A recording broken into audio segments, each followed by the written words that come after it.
for Jesse. Yeah. Man, Twinkle Toes out there got me hungry with those orange slices, huh? So yeah, my name is JJ Jorgensen, and it's a Danish last name.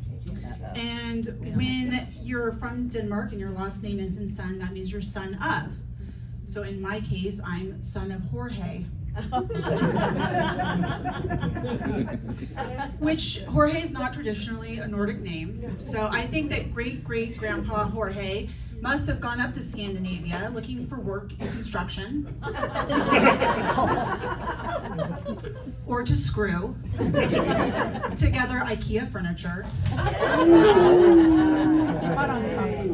I had a guy come up to me recently and tell me that I looked like a celebrity. And I was like, oh, who do you think I look like? He said Johnny Depp. Yeah, I was like, we're talking about Johnny from the movie Blow, then thank you, but you're saying I look like Captain Jack Sparrow.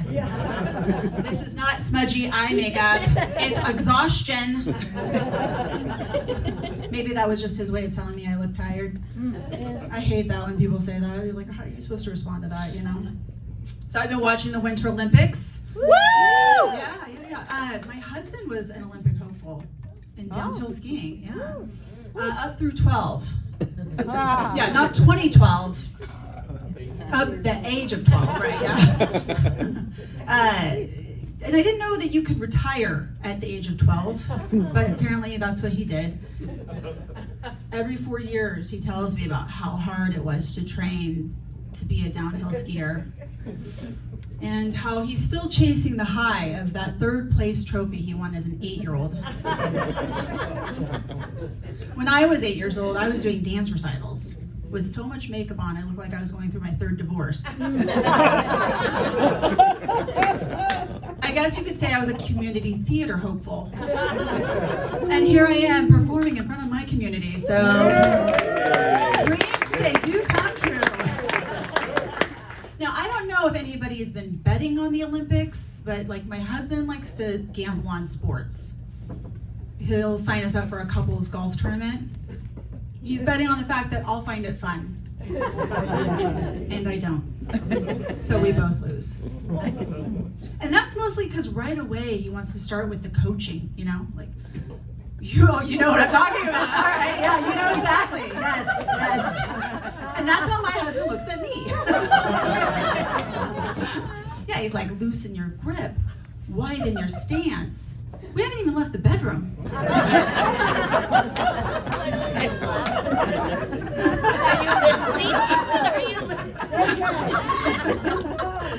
But when we do get to the course, he tells me to just relax. Now, I don't know if any of you know this, but when a man tells a woman to relax, it works. Never percent of the time. Never. Can I get some crowd participation here? So I'm going to say hey, and then when I point to you guys, I want you to say ho. Okay? Okay, great. So hey. Ho! Hey. Ho! Okay, great. You know, I've always just wanted to do that. So, thank you. So fun. It also brings me back to my junior high days, like not because of Naughty by Nature, you know, hip hop hooray, ho. That's because it was my nickname, Ho. So stupid. I hadn't even kissed a boy. I think it was because I was really good at handball though. You know, smacking the balls on the blacktop. No, believe me, I was pretty good. Those same kids though would make fun of me for the way I looked. And that's because I had boobs and a mustache. Yeah. If I were going through puberty today, though, I think I'd be, you know, a TikTok influencer with 1 million followers, probably a couple, brand deals. Just born in a different era, I guess, you know. So I also was in the Girl Scouts. Yeah. Yeah, give it up for the Girl Scouts. I was always really good at sales. And that's because people trust a salesman who has a mustache. My husband was in the Boy Scouts, which it's interesting because Boy Scouts and Girl Scouts have the same motto, be prepared. They just prepare you for different things.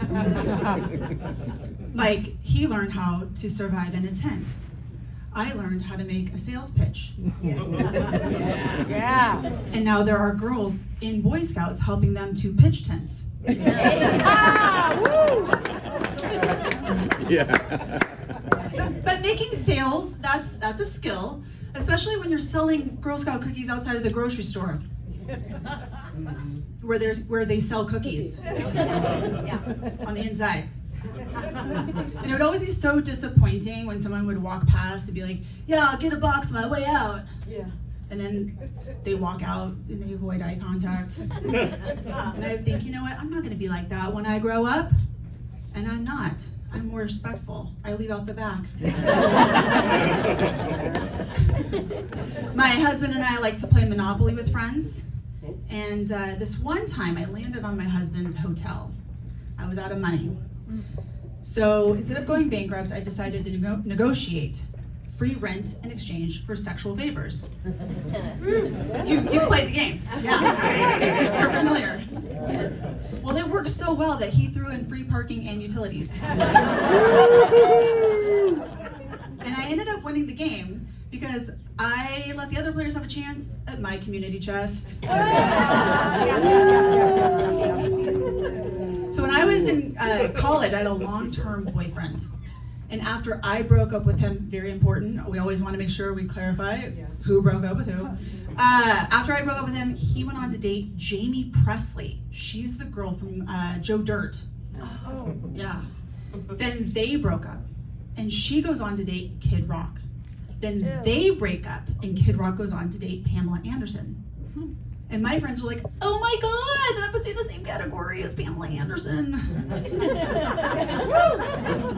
I mean, thank you, but I don't think that's how it works. This isn't 6 degrees of hepatitis C.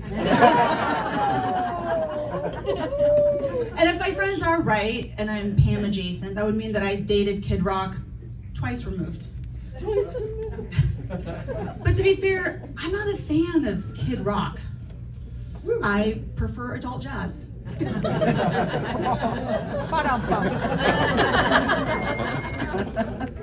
So Kid Rock lives in Nashville. I love visiting the South. Anybody else like the South? Yeah, it's very fun, yeah.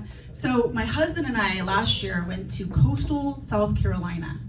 And while we were there, he wanted to go kayaking, which I found odd because we live near the beach and he never asks me to go kayaking. But I guess when you go on vacation, you assume new identities. You see it in the hotel gym. There's a guy in there with flip-flops and jeans. You know he doesn't work out any other day of the year. But this 5 days, he's gonna be gym guy.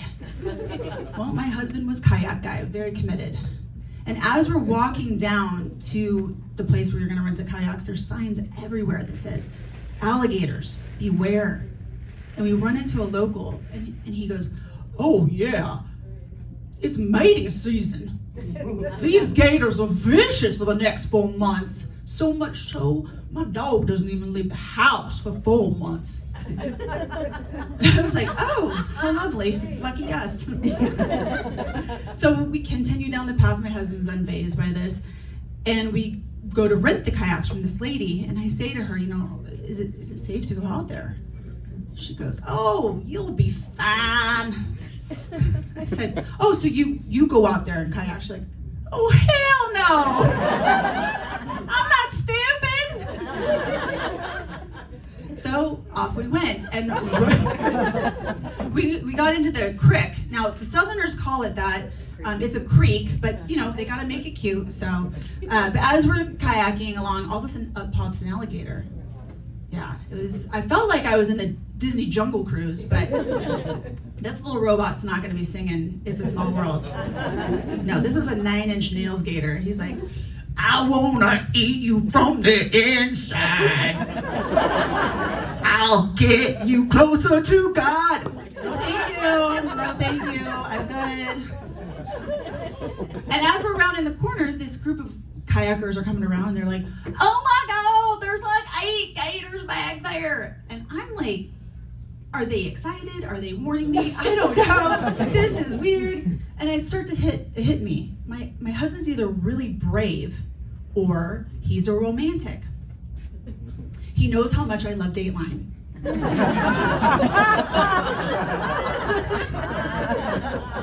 Maybe he wanted me to be the star of my own episode.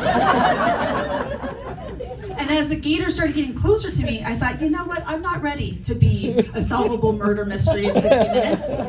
So like an Olympic hopeful, I started paddling out of there as soon as I could. Faster than Keith Morrison could say, she had a smile that could light up a room. Now, the South is a funny place. I love it. Their accents are so cute. But there's a lot of weird first names down there. Like I met a Tucker, a Ryder, a Whitner. I don't know, it just seems like they really like their hard R's. Thank you so much. I've been JJ Jarvis and keep it going.